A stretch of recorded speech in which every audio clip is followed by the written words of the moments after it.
In a bombshell new report by NPR, it looks like the White House is in the process of looking for a new defense secretary.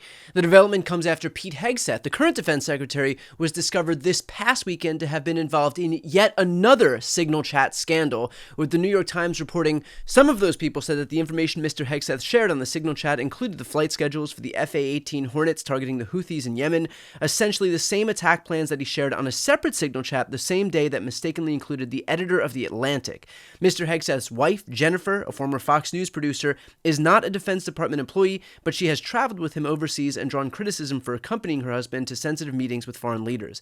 Mr. Hegseth's brother, Phil, and Tim Parlatore, who continues to serve as his personal lawyer, both have jobs in the Pentagon, but it is not clear why either would need to know about upcoming military strikes aimed at the Houthis in Yemen. Now, you'll remember all of the focus surrounding the fact that Pete Hegseth was involved in a separate group chat scandal with people who also didn't have a need to know about imminent war plans. Can anyone tell me why Pete Hegseth's wife, brother, and personal lawyer might need to know about these imminent attacks? Perhaps all of those people on the right who lost their skulls melting down over baseless Hunter Biden stories might want to weigh in here about Pete texting his Thanksgiving group chat about classified information. Unless, of course, it's only bad when Democratic family members are the subject of scandals. Hegseth himself had the opportunity to respond to this scandal. Here's what he had to say. You know, what a big surprise that a few leakers get fired and suddenly a bunch of hit pieces come out from the same media that peddled the Russia hoax. Won't give back their Pulitzers. They got Pulitzers for a bunch of lies. Pulitzers for a bunch of lies. And on hoaxes, time and time and time again. And as they peddle those lies, no one ever calls them on it. See, this is what the media does. They take anonymous sources from disgruntled former employees, and then they try to slash and burn people and ruin their reputations. Not going to work with me, because we're changing the Defense Department, putting the Pentagon back in the hands of warfighters, and anonymous smears from disgruntled former employees on old news doesn't matter. So I'm happy to be here at the Easter egg roll with my dad and my kids, because, you know, this is what we're doing it for.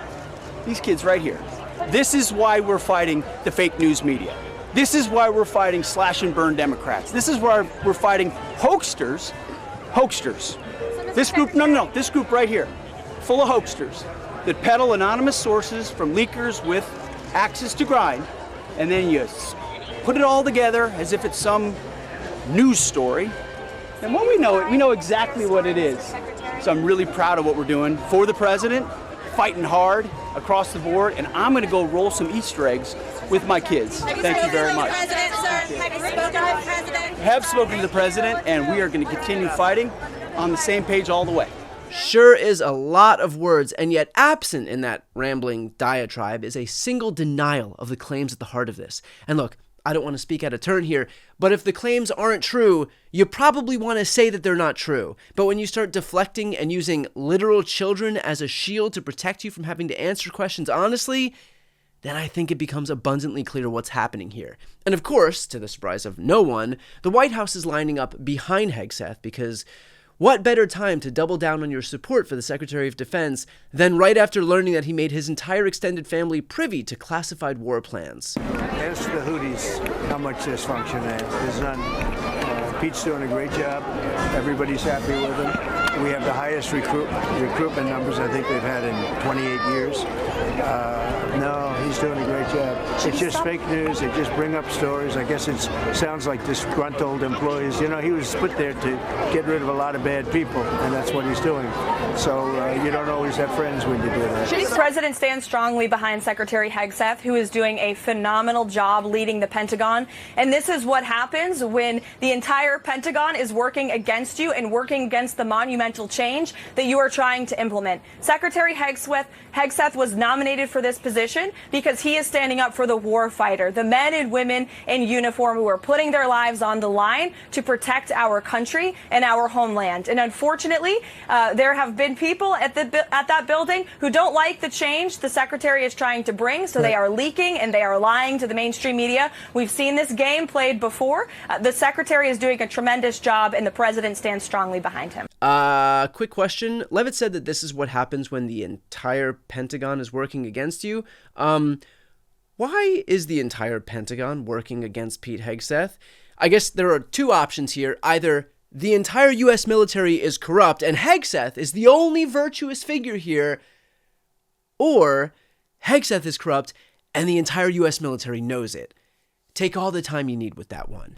But look, the reality is that this is going to be a he said, she said, so in order to really get some answers here about what the appropriate response is, this is the source I trust most.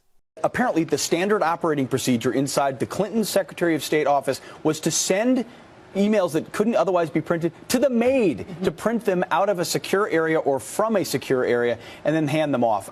Any security professional, military, government, or otherwise, would be fired on the spot for this type of conduct and criminally prosecuted for being so reckless with this kind of information. The fact that she wouldn't be held accountable for this, I think, blows the mind of anyone who's held our nation's secrets dear, who's had a top secret clearance like I have and others, who know that even one hiccup causes a problem, let alone a standard procedure like this. That's right. Pete Hegseth himself had some pretty harsh words about what happens when someone who doesn't have a need to know gains access to classified materials. Fired on the spot. His words, not mine. Anyway, where were we? Oh, right. Pete was texting his wife and brother classified war plans. That's right. So look, should Hegseth be fired? Abso-fucking-lutely. This guy whines about DEI all day long and yet is an unqualified TV host who only got his job because he said nice things about Donald Trump on air, who in fewer than 2 months managed to get himself embroiled in multiple scandals and has reportedly drawn the ire of the, quote, entire Pentagon. I know this game is tired, but if a Democrat nominated Joy Reid to be defense secretary and this is what happened, Sean Hannity would be apoplectic, Maria Bartiromo would go on a nationwide live audience tour to talk about it, Judge Jeanine might actually stop drinking, but they would be out of their minds.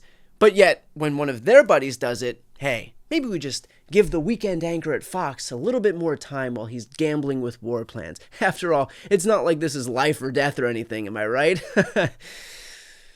The question then becomes, will Hegseth be fired? Possibly, once he becomes too much of a distraction, a liability for this administration. But the fact that the initial questions were met with such full-throated denial meant that this White House had the opportunity to regain at least a shred of dignity and yet decided, nah, let's just throw our weight behind the most incompetent guy in this administration instead, which, by the way, I understand is saying something. Because it was never about protecting our national security and was always about protecting their egos. This administration is not in place to keep us safe. It was to protect themselves, their jobs, and their power. Our safety is clearly just something that they're willing to sacrifice along the way.